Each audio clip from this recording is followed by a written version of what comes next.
بسم اللہ الرحمن الرحیم۔ السلام علیکم ورحمۃ اللہ وبرکاتہ۔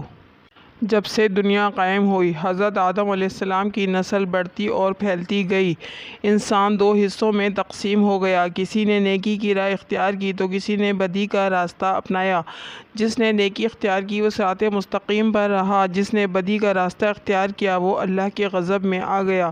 صراط مستقیم پر چلنے والوں کی تعداد ہمیشہ کم رہی، گمراہ انسانوں کی تعداد زیادہ رہی۔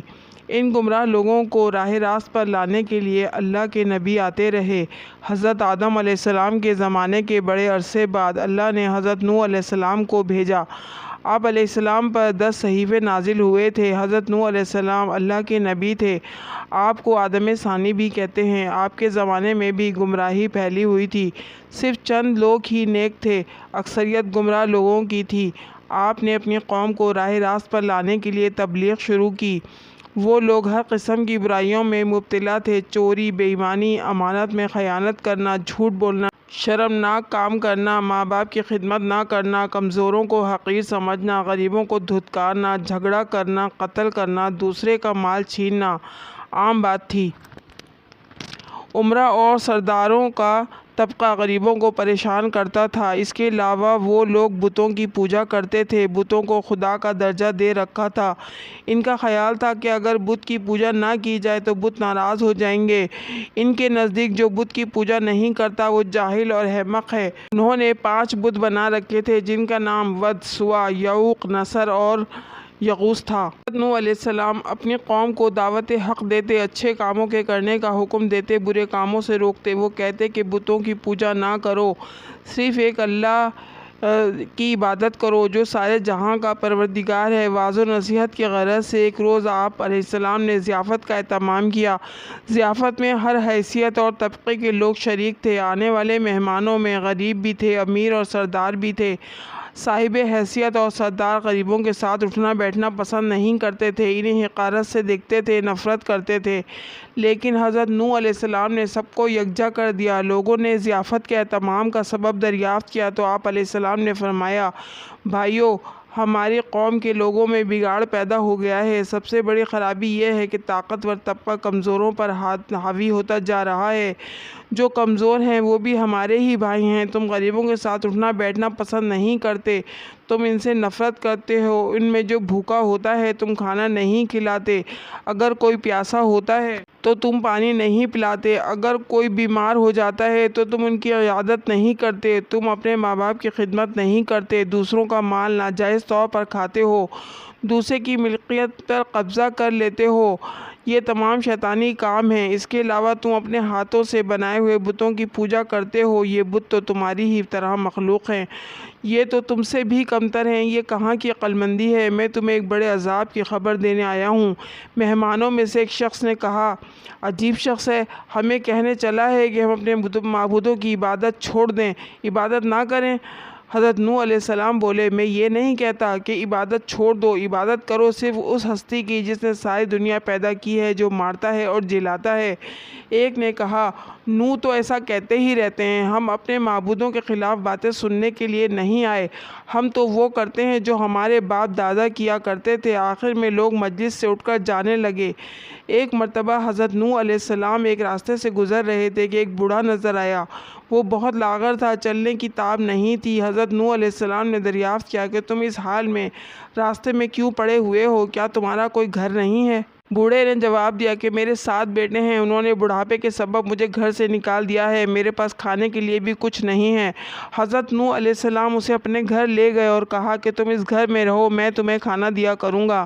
آپ علیہ السلام نے دعا کی تو ایک اجنبی شخص گھر میں داخل ہوا۔ اس کے ہاتھ میں ایک خوان تھا، اس میں ہر قسم کے کھانے تھے۔ اس نے حضرت سے فرمایا کہ یہ کھانا میں آپ کے مہمان کے لیے لایا ہوں، اسے کھلا دیں۔ اس نے کہا کہ اللہ کسی کو کبھی بھوکا نہیں سلاتا۔ وہ بوڑھا حضرت نوح علیہ السلام پر ایمان لے آیا۔ ایک روز ہدایت کی غرض سے گھر سے نکلے اور ایک بلند مقام پر کھڑے ہو گئے اور بولے، لوگوں، میں نیکی کی طرف بلا رہا ہوں، اللہ نے مجھے نبی بنا کر بھیجا ہے تاکہ میں تم لوگوں کو ہدایت کروں۔ میرا کہا مان لو تو فائدے میں رہو گے۔ تم لوگ ماں باپ کی خدمت کیا کرو، انہیں گھر سے نہ نکالو، انہیں تکلیف مت دو، ضرورت مندوں کی ضرورت پوری کرو، یتیموں، بیواؤں اور محتاجوں کی مدد کرو، بیماروں کی عیادت کرو۔ ہر کمزور طاقتور کا محتاج ہوتا ہے۔ بات بات پر لوگوں کی جان نہ لو، یہ کام خدا کو پسند نہیں ہے۔ اگر تم سب اللہ کے احکام پر عمل کرو تو وہ تمہارے لیے کثرت سے تم پر بارش بھیجے گا، مال اور اولاد میں ترقی دے گا، تمہارے لیے نہریں بہائے گا۔ حضرت نوح علیہ السلام ہر ایک شخص کے پاس جا کر ہدایت کرتے، کبھی کبھی اجتماع سے بھی خطاب کرتے۔ ایک مرتبہ ایسا بھی ہوا کہ حضرت نوح علیہ السلام ایک راستے سے گزر رہے تھے تو کچھ لوگوں نے آپ کا راستہ روک لیا اور مارنے کے در پہ ہو گئے۔ کچھ لوگوں نے پتھر بھی برسائے۔ ایک شخص آگے آیا، لوگوں سے کہا کہ تم اسے کیوں مارتے ہو؟ اس نے تمہارا کیا نقصان کیا ہے؟ تو لوگوں نے کہا کہ یہ ہمارے بتوں کے خلاف باتیں کرتا ہے جبکہ ہم عبادت کرتے ہیں۔ ایک اور شخص نے کہا کہ یہ کہتا ہے کہ میں نبی ہوں، اللہ نے مجھے نبی بنا کر بھیجا ہے۔ یہ تو ہم ہی جیسا انسان ہے، یہ کھاتا پیتا کام کرتا ہے، اس کے پاس دولت بھی نہیں ہے۔ خدا کو اگر نبی بنانا ہوتا تو کسی سردار اور امیر آدمی کو نبی بناتا۔ حضرت نوح علیہ السلام نے جواب دیا، میرے رسول ہونے کا سب سے بڑا ثبوت یہ ہے کہ میں تمہارے ہی معاشرے کا فرد ہوں، لیکن اس کے باوجود میں تمہاری طرح بے جان بتوں کو نہیں پوجتا۔ دوسرا بڑا ثبوت یہ ہے کہ میں تم لوگوں کو نصیحت کر رہا ہوں، لیکن اس کا کوئی معاوضہ تم سے طلب نہیں کرتا۔ میرا اجر تو اللہ کے ذمہ ہے۔ میں تو یہ کہتا ہوں کہ کسی پر ظلم نہ کرو۔ میں تو تم سب کو نیکی اور بھلائی کی طرف بلا رہا ہوں۔ میں تمہارا خیر خواہ ہوں۔ ان میں سے ایک نے کہا، نوح بادشاہ یا سردار بننا چاہتا ہے تاکہ اس کی عزت ہو۔ حضرت نوح علیہ السلام نے فرمایا، تمہاری عقلوں کو کیا ہو گیا ہے کہ پتھروں کو پوج رہے ہو؟ اے قوم، اللہ کی عبادت کرو، وہی عبادت کے لائق ہے، اللہ کے سوا کوئی معبود نہیں ہے۔ جب تم اللہ پر ایمان لاؤ گے تو تم برائی سے دور رہو گے۔ نہ میں بادشاہ بننا چاہتا ہوں نہ سردار، میں تو صرف نیکی کی طرف بلا رہا ہوں۔ کیا تم نہیں دیکھتے کہ اللہ نے چاند اور سورج پیدا کیے، چلنے کے لیے فرش بنائے اور تمہیں نعمتیں دی؟ حضرت نوح علیہ السلام نے جب یہ باتیں کہیں تو لوگوں نے کانوں میں انگلیاں ٹھوس لیں، ایک لفظ بھی سننے کے لیے تیار نہیں ہوئے۔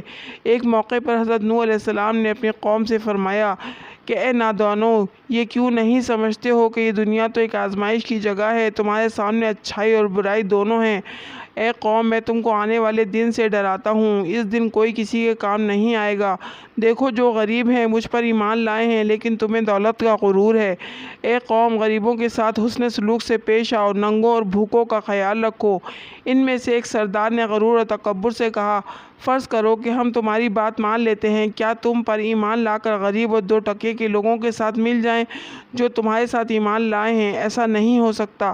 وہ آپ کو ذلیل کرنے کی کوشش کرتے، مذاق اڑاتے، آوازیں کستے، منہ پھیر لیتے، گالیاں دیتے، مارنے کی کوشش کرتے، بلکہ ایک روز مارا پیٹا بھی تھا، لیکن آپ علیہ السلام نے صبر کا دامن ہاتھ سے نہ چھوڑا بلکہ اپنا کام جاری رکھا۔ آپ کی بیوی اور آپ کا بیٹا بھی منکرین اور کافروں میں تھا۔ حضرت نوح علیہ السلام نے دعا کی، اے رب میرے پروردگار، میں نے اپنی قوم کو رات دن سمجھایا، حق کی طرف بلایا، میرے بلانے پر وہ زیادہ بھاگتے رہے۔ میں نے اعلانیہ اور خفیہ سمجھایا تو انہوں نے کانوں میں انگلیاں ٹھوس لیں۔ اللہ تعالیٰ نے حضرت نوح علیہ السلام کو وحی بھیجی کہ ایک کشتی بناؤ اور ظالموں کے بارے میں کچھ نہ بولو۔ اللہ کے حکم کے مطابق آپ نے کشتی تیار کرنی شروع کی۔ کچھ لوگوں نے مذاق کرتے ہوئے پوچھا، اے نوح، کیا بنا رہے ہو؟ آپ نے بتایا کہ میں ایک کشتی تیار کر رہا ہوں کیونکہ اللہ کی طرف سے عذاب آنے والا ہے۔ اللہ نے جو ڈھیل دے دی ہے وہ ختم ہو رہی ہے۔ جب وقت آئے گا ہر طرف پانی ہی پانی نظر آئے گا، صرف وہی بچے گا جو اس کشتی میں سوار ہوگا۔ جو بت پرستی سے توبہ کرے گا، گناہوں سے معافی مانگے گا، اسی کو اس کشتی میں جگہ ملے گی۔ لوگ بولے، اے نوح، یہ زمین تو خشک ہے، ایسے آثار بھی نہیں ہیں کہ اتنا پانی ہو جائے کہ کشتی تیرنے لگے۔ نوح کا تو دماغ ہی چل بسا ہے۔ حضرت نوح علیہ السلام اس قسم کی باتوں سے بالکل مایوس ہو چکے اور اصلاح کی کوئی امید ہی نظر نہیں آ رہی تھی۔ جب کشتی بن کر تیار ہو گئی تو لوگ کشتی میں غلاظت پھینک دیتے۔ کشتی میں کوئی ایسی جگہ نہ تھی جہاں غلاظت نہ ہو۔ کافر غلاظت پھیلانے کے لیے کشتی کے اندر جایا کرتے تھے، یہ ان کا معمول بن چکا تھا۔ ایک مرتبہ ایک کوڑ کا مریض بھی اپنے ناپاک مقصد کے ساتھ کشتی کے اندر گیا۔ اس کے سڑے ہوئے جسم جسم کے ایک حصے پر کچھ غلاظت لگ گئی۔ کچھ دیر بعد اس نے دیکھا کہ جہاں غلاظت لگی تھی وہ حصہ اچھا ہو گیا۔ اب اسے حیرت ہوئی کہ یہ کیا ماجرا ہے، آخر غلاظت سے کس طرح شفا ہو سکتی ہے۔ پھر وہ کشتی کے اندر داخل ہوا اور غلاظت پوری طرح سارے جسم پر مل لیا تو دیکھا کہ وہ بالکل تندرست ہو گیا ہے۔ یہ بات کوڑ کے مریضوں کے اندر پھیل گئی تو سب نے کشتی کے اندر داخل ہو کر غلاظت ملنا شروع کر دی۔ اس طرح پوری کشتی پاک صاف ہو گئی۔ حضرت نوح علیہ السلام نے اللہ سے دعا کی، اے رب، لوگوں نے میرا کہنا نہیں مانا، ایسے شخصوں کی پیروی کی جن کے مال اور اولاد نے ان کو زیادہ ہی نقصان پہنچایا۔ ان کافروں میں سے زمین پر ایک باشندہ بھی مت چھوڑ، اگر آپ ان کو روئے زمین پر رہنے دیں گے ان کی اولاد بھی کافر ہی ہوگی۔ آپ علیہ السلام کی دعا قبول ہوئی، اللہ کا عذاب آ چلا، گھر کے تنور سے پانی ابل پڑا، پانی کا ریلا تیزی سے بہنے لگا۔ جس جگہ سے پانی ابل پڑا وہ جگہ کوفہ کی ایک مسجد تھی جس کا نام مسجد انبیاء ہے۔ دوسری طرف آسمان پر خوفناک سیاہ بادل چھانے لگے۔ حضرت نوح علیہ السلام نے دیکھا کہ زمین سے چشمے پھوٹ رہے ہیں۔ حضرت نوح علیہ السلام نے کہا کہ یہ عذاب کی علامت ہے۔ کافر کہنے لگے، طوفان تو آتے ہی رہتے ہیں، بارشیں ہوتی رہتی ہیں، یہ تو کوئی نئی بات نہیں ہے، کچھ دیر بعد موسم بدل جائے گا۔ دیکھتے ہی دیکھتے ہوا کا تیز جھونکا آیا جس سے ہر چیز ہل گئی، پھر پانی برسنا شروع ہوا۔ بارش میں اتنی شدت تھی جیسے کہ آسمان نے اپنے تمام دروازے کھول دیے ہوں۔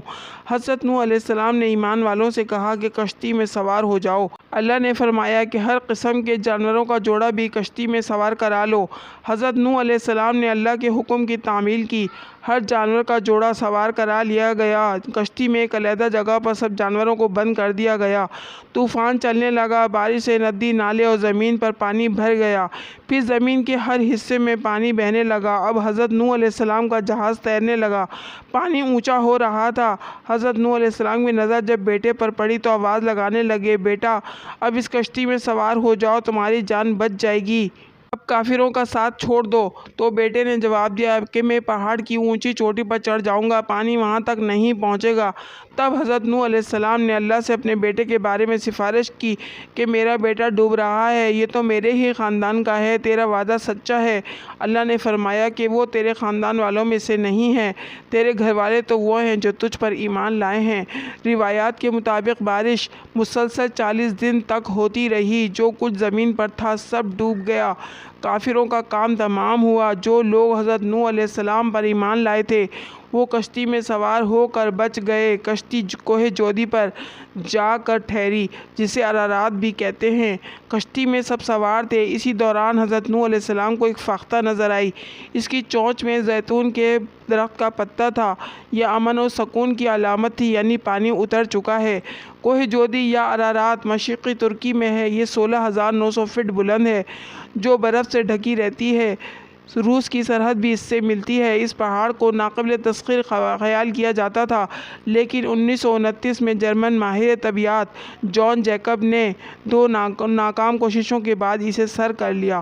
کچھ عرصے بعد ہزاروں سال کی جمی ہوئی برف کا تودہ گرنے سے کشتی نوح علیہ السلام کا ایک حصہ برف سے نکلا۔ کئی ہوا بازوں نے اس کی تصویریں لیں۔ ایک اور معلومات کے مطابق 1929 میں ماہر آثار قدیمہ وولی اور اس کے ساتھی نے عراق کے قریب ار کے مقام پر طوفان نوح کے آثار دریافت کیے۔ انجیل مقدس کتاب پیدائش کی روایت کے مطابق طوفان نوح کا واقعہ وادی دجلہ و فرات سے متعلق ہے۔